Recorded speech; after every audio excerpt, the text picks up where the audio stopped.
Eli Warner never planned to end up alone, working graveyard shifts at a megafarm surrounded by machines instead of people. But after his wife, Lila, passed away 2 years ago in a rain-slick car accident, the family farm he inherited had slipped into foreclosure, and his only focus became his daughter, Sophie. Just 8 years old and fighting juvenile arthritis, she needed costly treatments every month, more than what a day job could cover. That's why Eli took the night shift at Grange Agrotech, a sprawling corporate farming operation filled with AI tractors, smart irrigation, and soulless efficiency. No one wanted the night hours. The isolation, the darkness, and the constant drone of machines had driven every other worker away. But Eli took them all, never missing a single shift. While other fathers tucked their kids into bed, Eli zipped up his dusty jacket and kissed Sophie goodnight in the small RV parked near the edge of the farmland. He'd bundled their lives into that trailer, a modest space with creaky floors, stocked shelves, and Sophie's drawings taped to the windows. From there, he marched into the metallic glow of the fields. Under harsh floodlights, he made his rounds. He checked machines, refilled fuel, recorded system updates. The corporate engineers relied solely on data from the automated harvesters, but Eli trusted his instincts more than any sensor. He had grown up with dirt under his fingernails, not touchscreens. It was during one of these routine midnight walks that something odd began gnawing at him. The harvesters logged consistent yields from Field 9, but the soil there felt too dry, too empty. His boots sank into earth that should have been bustling with roots, but instead felt thin. He jotted notes into a battered leather notebook, nothing official, just thoughts. Over the next few nights, he returned to the same rows and noticed more inconsistencies. The machines were working, yes, but they weren't harvesting everything. Something was off. Something big. But no one was watching. No one cared.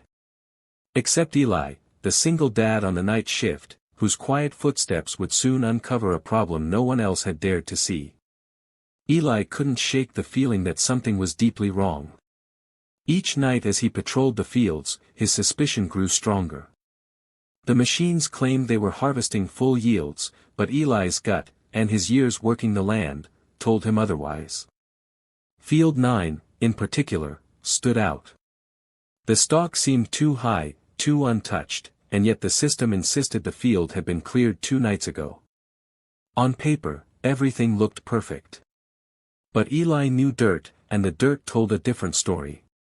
He started digging, not just physically, but mentally. Armed with only a flashlight, his worn notebook, and an old digital thermometer, Eli began checking soil moisture and depth in random patches, comparing them to the system logs. The numbers didn't match. Something was clearly off. He tried bringing it up casually during the morning shift handover.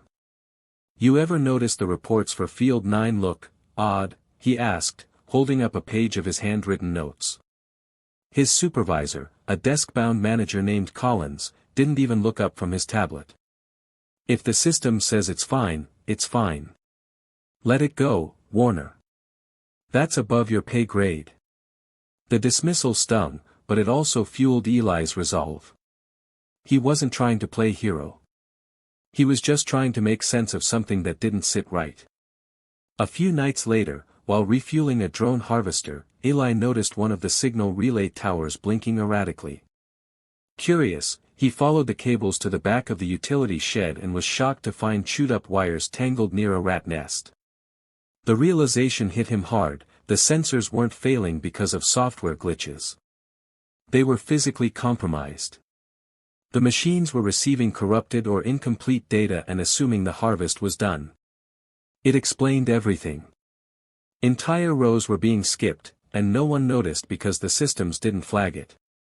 Eli took a deep breath. This wasn't just a faulty sensor, this was systemic failure. And if he was right, the farm was losing far more than anyone knew. But how could he prove it to people who didn't want to listen? He zipped up his coat, looked out across the dim fields, and made a decision: he would gather proof, alone if he had to. Because someone had to care, and for Sophie's future, he couldn't afford to be silent. Eli knew he couldn't rely on management to take him seriously.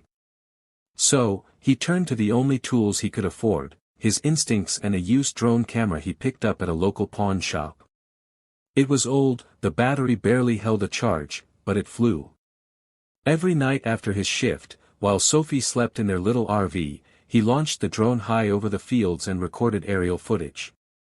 What he saw confirmed his worst fears. Long sections of crops were untouched, still standing tall weeks after the machines claimed they had been harvested. The automated systems had been fooled by faulty data, gliding right past rows that should have been cleared, reporting false yields. From the ground, it was hard to see. From the air, it was undeniable. Eli mapped the affected zones and overlaid them with the company's yield logs. The discrepancies were staggering. Week after week, the AI reported full harvests, but up to 20% of the crops were never touched. In total, it wasn't just a minor hiccup, it was a hemorrhage. Eli did the math, double-checked his figures, and sat back, stunned. The farm was bleeding roughly $10 million in lost produce each season. All because of a rat nest and broken sensors. He printed out charts, highlighted the inconsistencies, and backed up the drone footage to a USB drive. He didn't trust email, not after being dismissed so easily before. Instead, he took his report and slid it under the door of someone he'd only seen from a distance. Rachel Klein, the new operations director flown in from corporate a month ago. She had a reputation for shaking things up. Maybe she'd listen. As he walked back to the RV that morning, Eli felt a strange mixture of fear and relief. Fear that he might lose his job for stepping out of line. Relief that he had finally done something, anything, to stop the bleeding. He looked through the RV window at Sophie, still curled under her blanket with her stuffed elephant tucked beside her. She had no idea what her father had just uncovered. But if things went right, maybe, just maybe, their lives were about to change.